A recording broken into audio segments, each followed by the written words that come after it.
یہ رب کائنات کا مقدس کلام ہے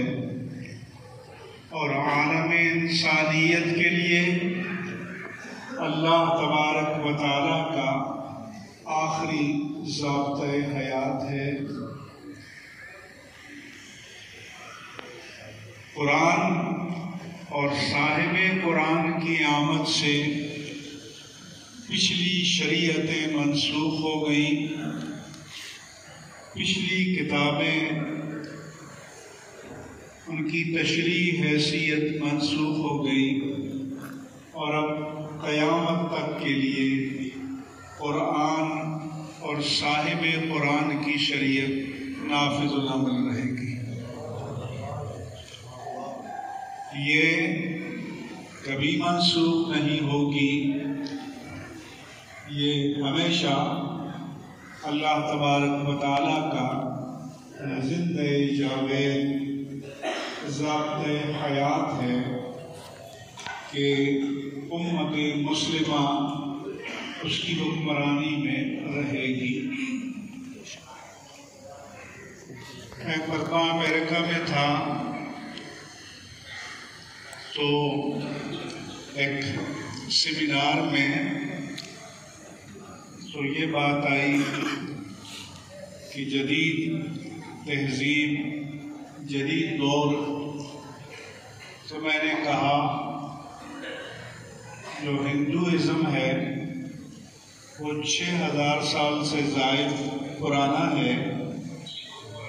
جو جوڈائزم یا یہودیت ہے وہ 4000 سال سے زائد پرانی ہے، اور جو مسیحیت ہے وہ 2300 سال بلکہ 2023 سال پرانی ہے۔ تو انسانیت کے لیے الٹرا ماڈرن ڈائنامک پروگریسو دین اگر کوئی ہے تو وہ دین اسلام ہے۔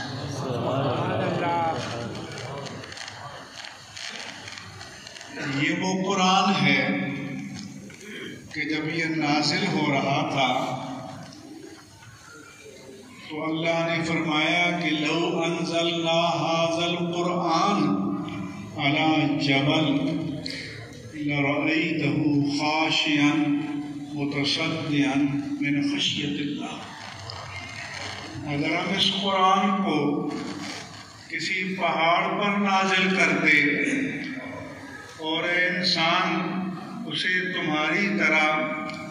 عقل و شعور عطا کرتے تو تم دیکھتے اس قرآن کی جلالت کے آگے وہ پہاڑ جھک جاتا اور پھٹ کر ریزہ ریزہ ہو جاتا۔ اللہ تعالیٰ نے فرمایا اِنَّا عَرَضْنَا الْأَمَانَةَ عَلَى السَّمَاوَاتِ وَالْأَرْضِ وَالْجِبَالِ فَأَبَيْنَ أَن يَحْمِلْنَهَا وَأَشْفَقْنَ مِنْهَا۔ ہم نے اپنی اس امانت کو آسمانوں پر، زمینوں پر، پہاڑوں پر پیش کیا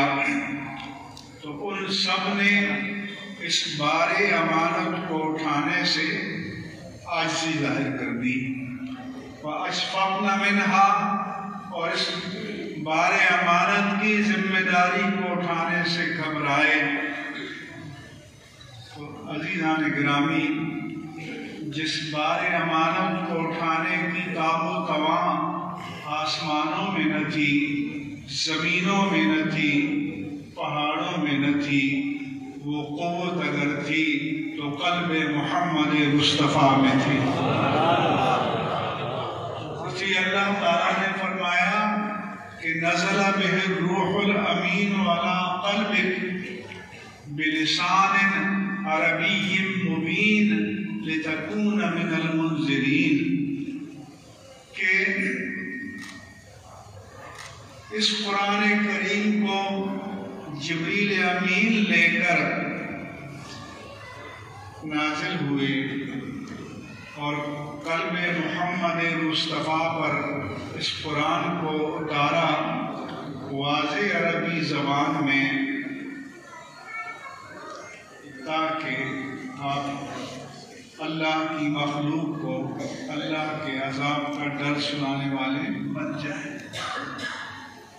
تو وہ قوت جو تمام تر رفتوں کے باوجود پہاڑوں آسمانوں میں نہ تھی، تمام تر وسعتوں کی باوجود زمینوں میں نہ تھی، تمام تر بلندیوں کے باوجود پہاڑوں میں نہ تھی، وہ اگر قوت اللہ نے عطا کی تو قلب محمد مصطفیٰ کو عطا کی۔ اس لیے جب یہ قرآن نازل ہو رہا تھا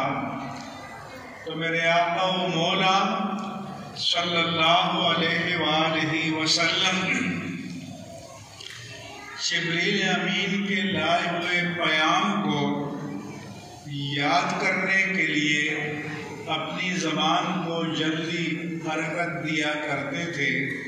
تاکہ یہ قرآن محفوظ ہو جائے۔ تو میرے رب کریم نے فرمایا کہ لا تحرک بہ لسانک لتعجل بہ، اے پیارے حبیب